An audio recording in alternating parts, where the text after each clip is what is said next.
سیدی سرکار اعلیٰ حضرت عظیم البرکت مجدد دین و ملت الشاہ امام احمد رضا خاں فاضلی بریلوی علیہ رحمت و رضوان فرماتے ہیں، واہ کیا مرتبہ اے غوث ہے بالا تیرا، واہ کیا مرتبہ اے غوث ہے بالا تیرا، اونچے اونچوں کے سروں سے قدم اعلیٰ تیرا، اور سر بھلا کیا کوئی جانے کہ ہے کیسا تیرا، اولیاء ملتے ہیں آنکھیں وہ ہے تلوا تیرا، اور مصطفیٰ کے تنے بے سایہ کا سایہ دکھا، مصطفیٰ کے تنے بے سایہ کا سایہ دکھا، جس نے دیکھا میری جان جلوائے زیبا تیرا، جس نے دیکھا میری جان جلوائے زیبا تیرا۔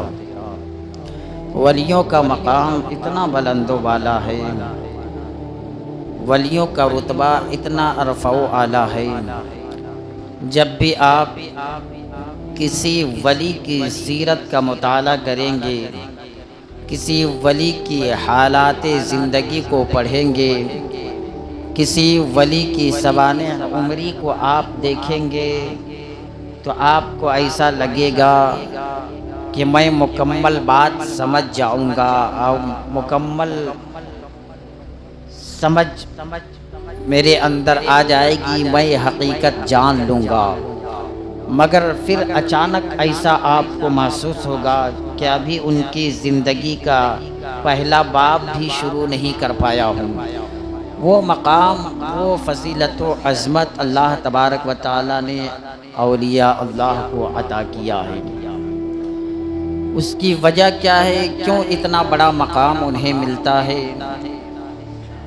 وجہ یہ ہے کہ وہ ہر دم ہر لمحہ اللہ کی یاد میں رہتے ہیں، انہیں دنیا اور دنیا کی چیزوں سے کوئی مطلب نہیں رہتا، ہر دم یاد الہی میں مصروف رہتے ہیں، ان کا کھانا پینا اٹھنا بیٹھنا سونا جاگنا چلنا پھرنا سب اللہ کی رضا کے لیے وہ کرتے ہیں، اپنی ذات و صفات کو مکمل طریقے سے منسوب کر دیتے ہیں اللہ کی طرف، مولا کی طرف۔ جب کوئی بندہ مومن اپنی ذات کو بھی اپنی صفات کو بھی مولا کی طرف منسوب کر دیتا ہے، پھر ایسے ہی شخص کو ولی کہا جاتا ہے، اور یہ چیز حاصل کرنا آسان نہیں ہے۔ اپنی ذات کو بھی اپنی صفات کو بھی بالکل مولا کی طرف منسوب کر دینا اللہ کی طرف، کیا مطلب؟ یعنی رضائے الہی کے مطابق زندگی گزارنا، اس میں اپنی مرضی کا دخل ذرا سا بھی نہ ہو، ذرہ برابر بھی نہ ہو، اللہ کی مرضی کے مطابق وہ زندگی گزارتی ہے۔ یہ ہے مفہوم کہ اپنی ذات و صفات کو اللہ کی طرف منسوب کر دینا۔ اور جب اس مقام پر کوئی بندہ فائز ہوتا ہے تو پھر ایسے ہی بندے کے بارے میں اللہ تبارک و تعالی فرماتا ہے، فَكُنْتُ سَمْعُهُ الَّذِي يَسْمَعُ بِهِ وَبَصَرَهُ الَّذِي يُبْصِرُ بِهِ وَيَدَهُ الَّتِي يَبْطِشُ بِهَا وَرِجْلَهُ الَّتِي يَمْشِي بِهَا وَإِن سَأَلَنِي لَأُوتِيَنَّهُ، کہ میں اس کے کان بن جاتا ہوں جسے وہ سنتا ہے، میں اس کی آنکھیں بن جاتا ہوں جسے وہ دیکھتا ہے، میں اس کا ہاتھ بن جاتا ہوں جسے وہ پکڑتا ہے، میں اس کا پیر بن جاتا ہوں جسے وہ چلتا ہے، میں اس کی زبان بن جاتا ہوں جسے وہ بولتا ہے۔ اور ایسا بندہ جب بھی کسی چیز کے بارے میں قسم کھا لیتا ہے تو ہر حال میں اللہ تبارک و تعالی اس کی قسم کو پورا فرماتا ہے۔ یہ ہے اولیاء اللہ کا مقام۔ آپ سیدنا سرکار غوث اعظم رضی اللہ تعالی عنہ کی سیرت طیبہ کو پڑھیں گے تو آپ کو یہ ساری باتیں آپ کو ملے گی کہ آپ کے نانا بھی ولی، آپ کے بابا بھی ولی، آپ کی ماں بھی ولیہ، آپ کی پھوپھی بھی ولیہ، اور ایک گھر میں اتنے ولی ہو پھر اس گھر میں جو بچہ پیدا ہو وہ ولیوں کے سردار کیوں نہ ہو، وہ ولیوں کے تاجدار کیوں نہ ہو، اور جب کوئی ولایت کے مقام پہ فائز ہوتا ہے تو پھر ان کی سوچ الگ ہوتی ہے، ان کی فکر الگ ہوتی ہے، ان کے خیالات الگ ہوتے ہیں، پھر ان کے انداز بالکل ہٹ کر ہو جاتے ہیں۔ آپ کی پھوپھی کا ایک واقعہ بہت مشہور ہے۔ قحط سالی کا دور آیا، یعنی بارش رک گئی تھی، بارش نہیں ہو رہی تھی، سارے لوگ پریشان تھے، پریشانی کے عالم میں مبتلا تھے۔ لوگوں نے مشورہ کیا کہ چلتے ہیں سیدنا سرکار غوث اعظم رضی اللہ تعالیٰ عنہ کی پھوپھی کے پاس اور ان سے کہتے ہیں کہ آپ دعا کیجئے، ہو سکتا ہے آپ کی دعا سے بارش ہو جائے۔ کئی لوگ آتے ہیں اور آنے کے بعد آپ سے جب عریضہ پیش کرتے ہیں، عرض کرتے ہیں کہ آپ دعا کیجئے بارش کے لیے، تو آپ دیکھیے کس انداز میں دعا کرتی ہے۔ آپ کی پھوپھی جھاڑو نکالتی ہے اور اپنے آنگن میں آتی ہے اور آنگن میں جھاڑو لگاتی ہے۔ جھاڑو لگانے کے بعد بارگاہ خداوندی میں عرض کرتی ہے، اے پاک پروردگار عالم، میں نے زمین کو صاف کر دی ہے، مولا اب اس زمین کے اوپر چھڑکاؤ کرنا تیرا کام ہے۔ مولا صاف تو میں نے کر دیا ہے، اب اس زمین پہ پانی کے چھینٹے مارنا تیرا کام ہے، اس زمین کے حصے پہ چھڑکاؤ کرنا تیرا کام ہے۔ یہ ابھی یہی جملہ کہی رہی تھی کہ لوگوں نے دیکھا کہ بارش جھما جھم برسنے لگی۔ سبحان اللہ! یہ زبان میں تاثیر کہاں سے آتی ہے؟ یہ زبان میں یہ طاقت و قوت کہاں سے آتی ہے؟ یہ اللہ کی رضا حاصل کرنے کے بعد یہ طاقت و قوت آتی ہے۔ جو اس مقام پہ فائز ہو جاتے ہیں، یعنی جو مولا کا قرب حاصل کر لیتے ہیں، جسے قرب خدا حاصل ہو جاتا ہے، پھر ساری خدائی اس کے تابع میں ہو جاتی ہے، پھر وہ جو چاہتے ہیں وہ چیز پوری ہوتی ہوئی نظر آتی ہے۔ حضور سیدنا سرکار غوث اعظم رضی اللہ تعالیٰ عنہ کی سیرت طیبہ کا آپ مطالعہ کریں گے، بچپنے سے لے کر کے آپ کی آخری عمر تک ایک سے ایک کرامتیں آپ کو دیکھنے کو ملے گی۔ آپ بچپنے کو دیکھیں گے، بڑا مشہور ہے ان کی یہ کرامت کہ بچپنے میں آپ بچوں کے ساتھ کھیلتے تھے تو آپ کے کھیلنے کا انداز الگ تھا۔ آج ہمارے بھی بچے کھیلتے ہیں، آپ کے بھی بچے کھیلتے ہیں، ہم بھی اپنے بچوں کے لیے کھلونوں کا انتظام کرتے ہیں۔ ہم مٹی کا کھلونا، پلاسٹک کا کھلونا اور نہ جانے جانوروں کا کھلونا خرید کر لا کر کے اپنے بچوں کو دیتے ہیں کھیلنے کے لیے۔ سیدنا سرکار غوث اعظم رضی اللہ تعالیٰ عنہ کس انداز میں کھیلتے تھے، آپ کا بچپنا ہے، اور دوسرے بچوں کے ساتھ جب بھی آپ کھیلنے کے لیے نکلتے تھے تو آپ کا انداز یہ تھا، ایک بچہ کھڑا ہوتا تھا اور دوسرے بچے ہوتے تھے، ان بچوں سے وہ بچہ کہتا تھا کہ بچوں مر جاؤ، تو سب بچے جھوٹ موٹ میں لیٹ جاتے تھے، کہتے تھے ہاں ہم مر گئے، اور تھوڑی دیر کے بعد وہ ایک بچہ کہتا تھا بچوں زندہ ہو جاؤ، تو سب بچے اٹھ کر کے کھڑے ہو جاتے تھے، کہتے تھے ہاں ہم زندہ ہو گئے۔ پھر دوسرا بچہ کہتا تھا اب میری باری ہے، اب میں بولوں گا۔ پھر دوسرا بچہ آتا تھا، کہتا تھا بچوں مر جاؤ، سب بچے لیٹ جاتے تھے۔ پھر وہ بچہ کہتا تھا بچوں زندہ ہو جاؤ، سب کھڑے ہو جاتے تھے۔ تیسرا چوتھا بچہ کہتا تھا اب کی بار میری باری ہے۔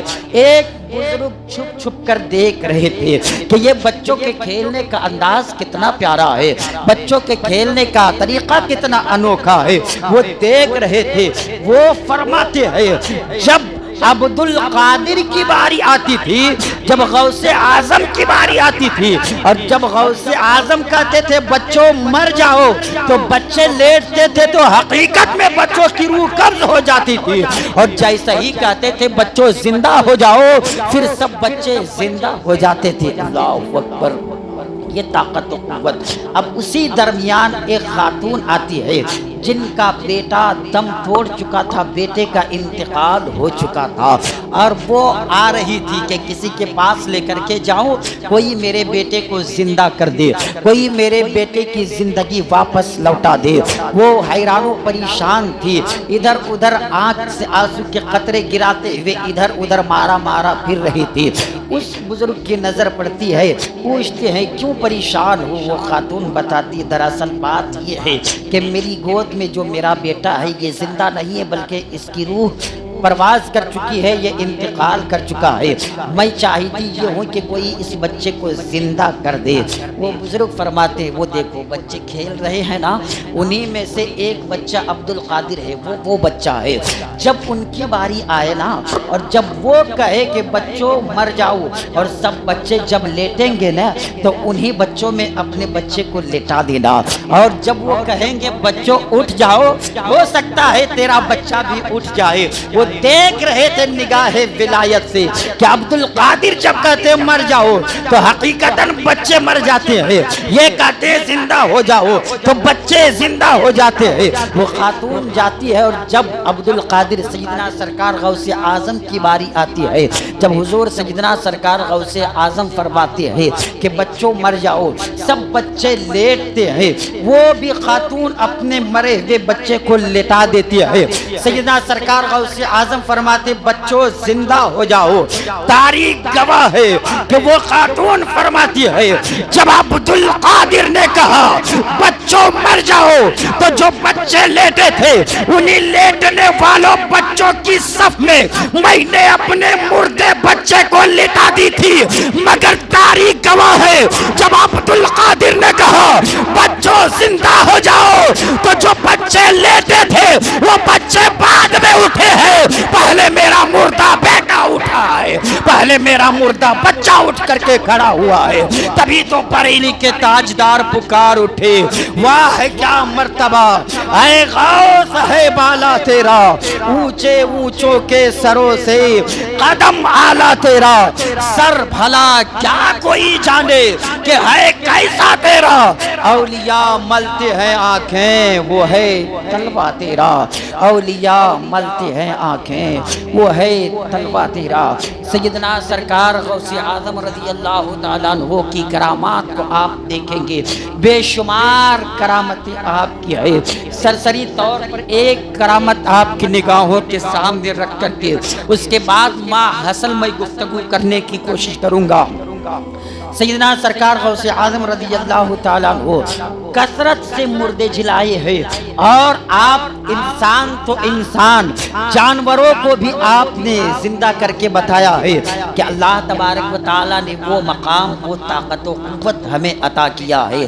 سیدنا سرکار غوث اعظم ایک مرتبہ ایک راستے سے گزر رہے ہیں، آپ نے دیکھا کہ ایک مسلمان اور ایک عیسائی دونوں آپس میں جھگڑ رہے ہیں، دونوں آپس میں لڑ رہے ہیں۔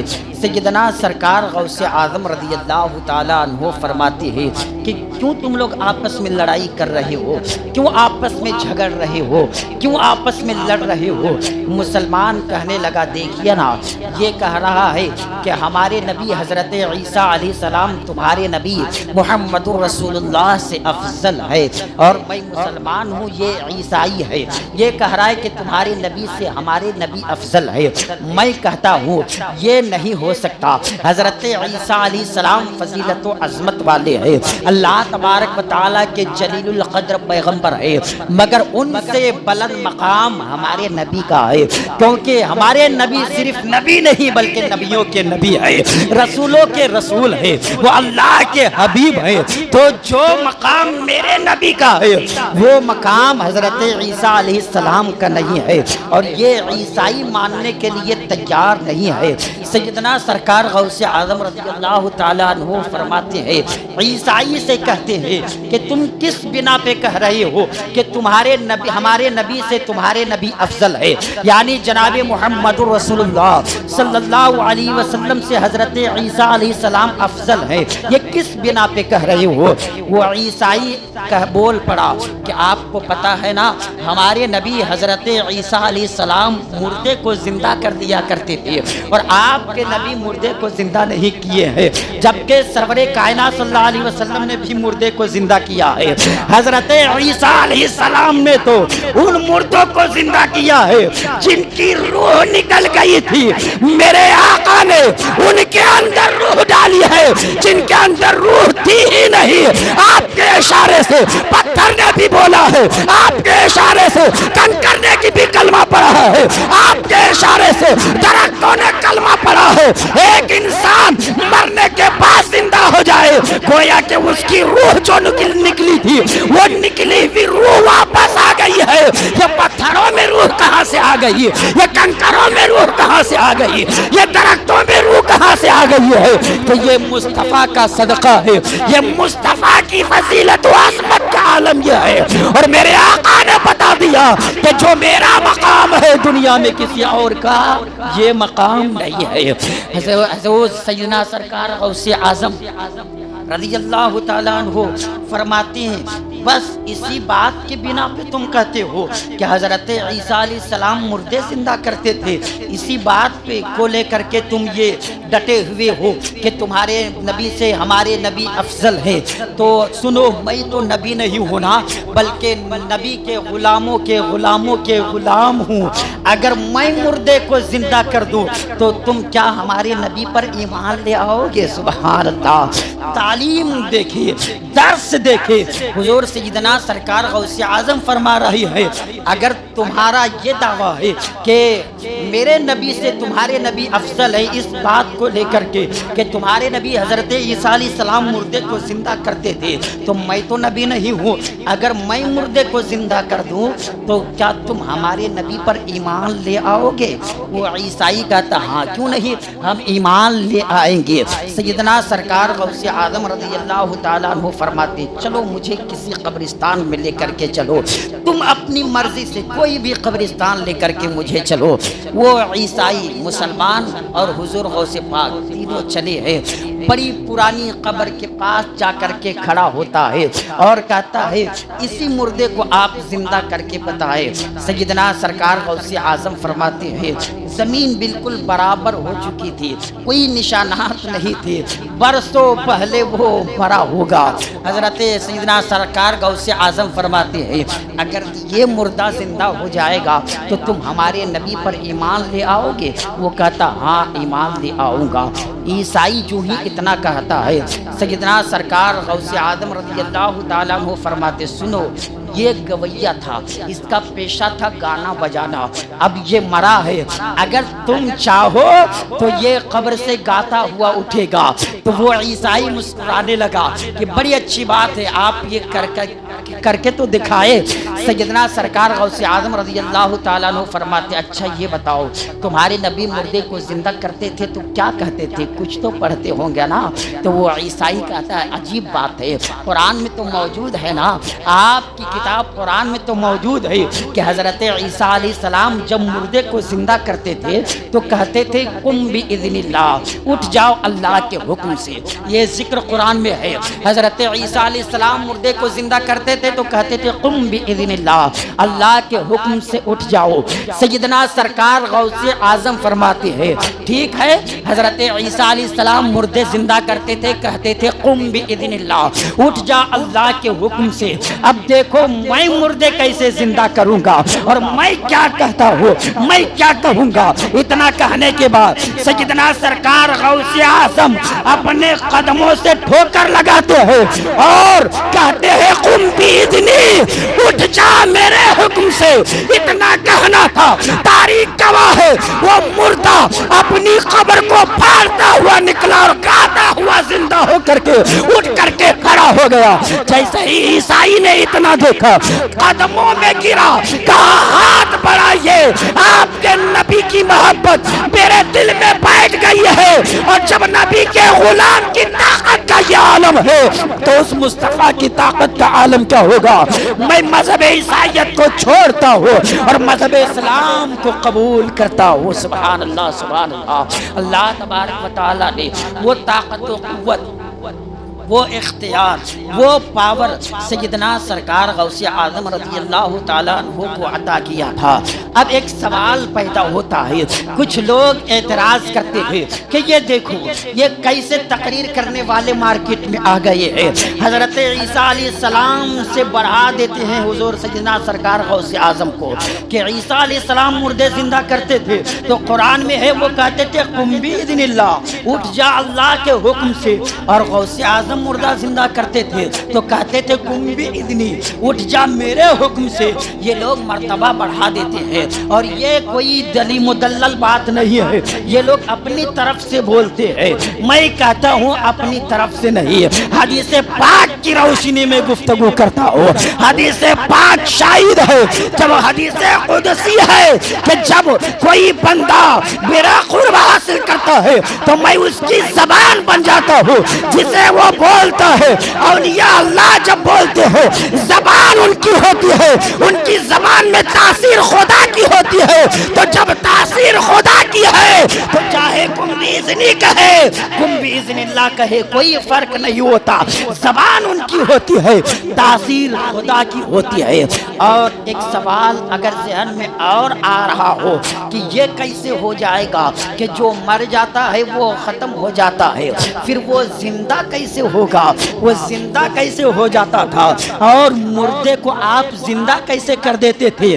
مردے جلانا تو اللہ کا کام ہے، کسی کو مارنا اور زندہ کرنا یہ تو اللہ کا کام ہے، کسی انسان کی بس میں نہیں ہے، کسی انسان کا کام نہیں۔ اور سیدنا سرکار غوث اعظم مردے کیسے جلایا کرتے تھے، کیسے مردے زندہ کرتے تھے، یہ بات تو تسلیم کرنے کے لائق نہیں ہے، ہم کیسے مانے؟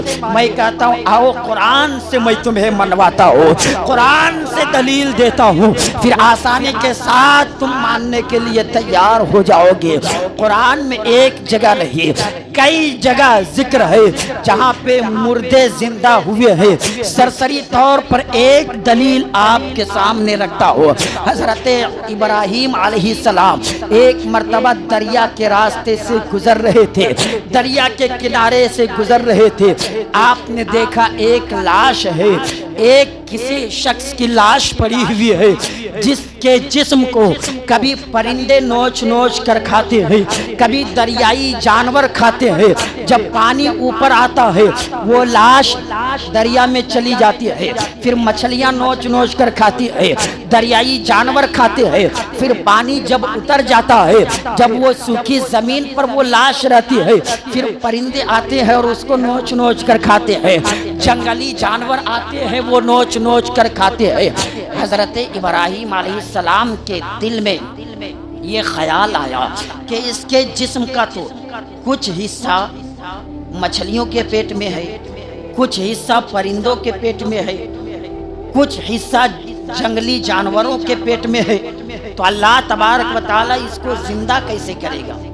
اس کا حساب و کتاب کیسے ہوگا؟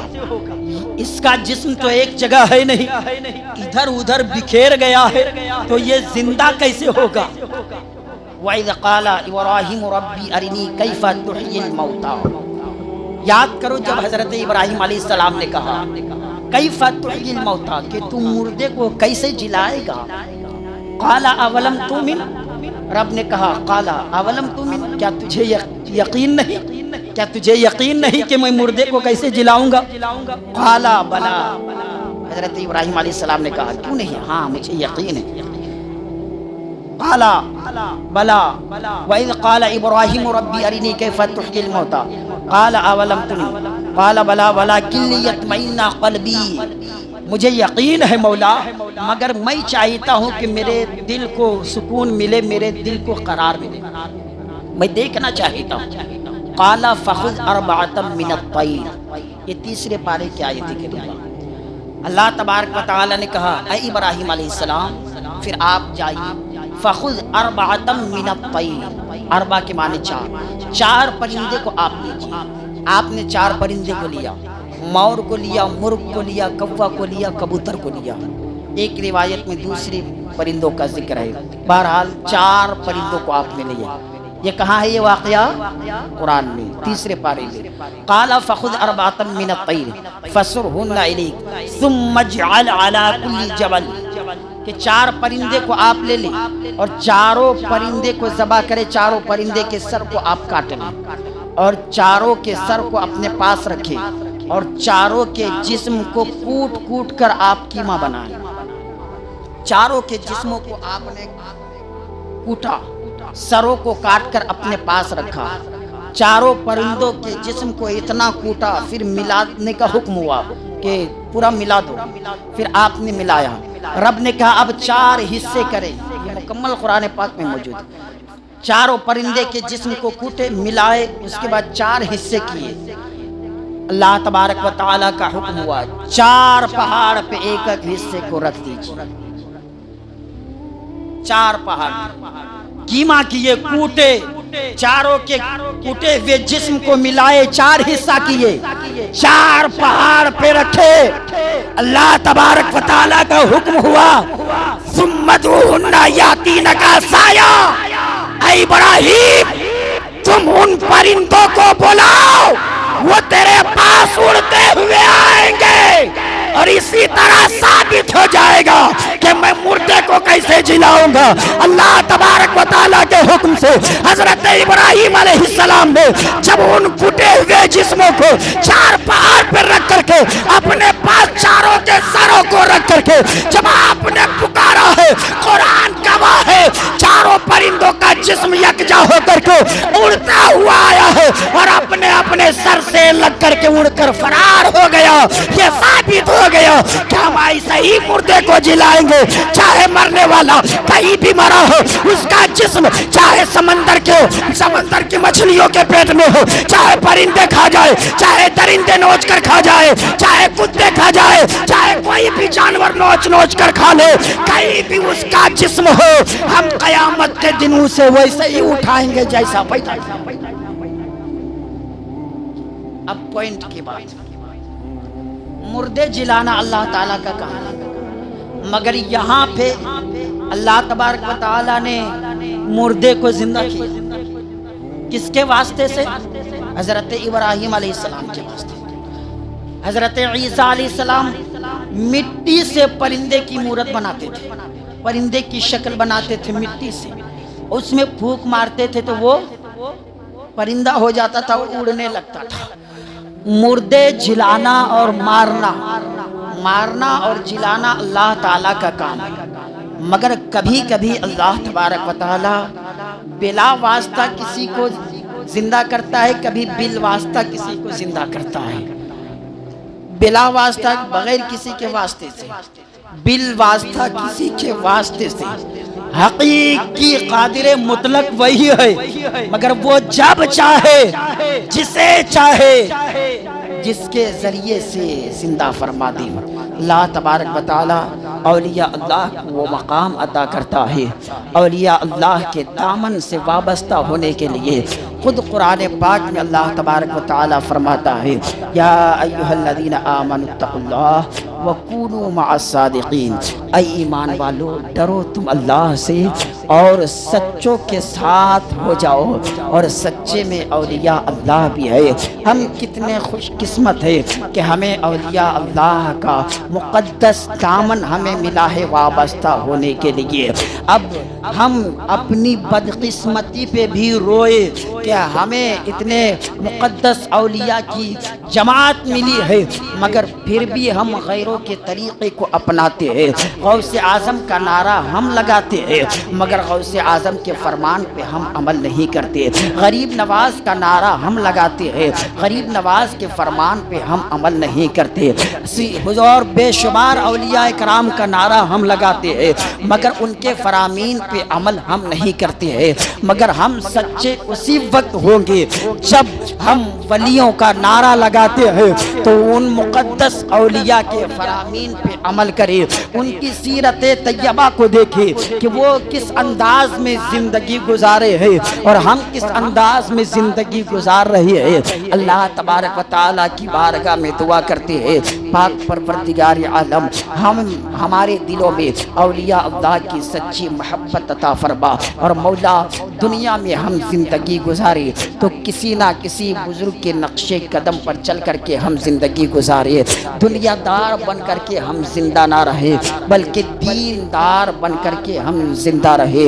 یہی وجہ ہے کہ اولیاء اللہ کا ذکر اکابرین کرتے تھے، اور اللہ تبارک و تعالیٰ نے قرآن میں بھی ولیوں کا ذکر کیا ہے تاکہ آنے والے انسان نصیحت حاصل کرے کہ اللہ کے جو نیک بندے ہوتے ہیں ان کی زندگی گزارنے کا طریقہ کیسا ہوتا ہے۔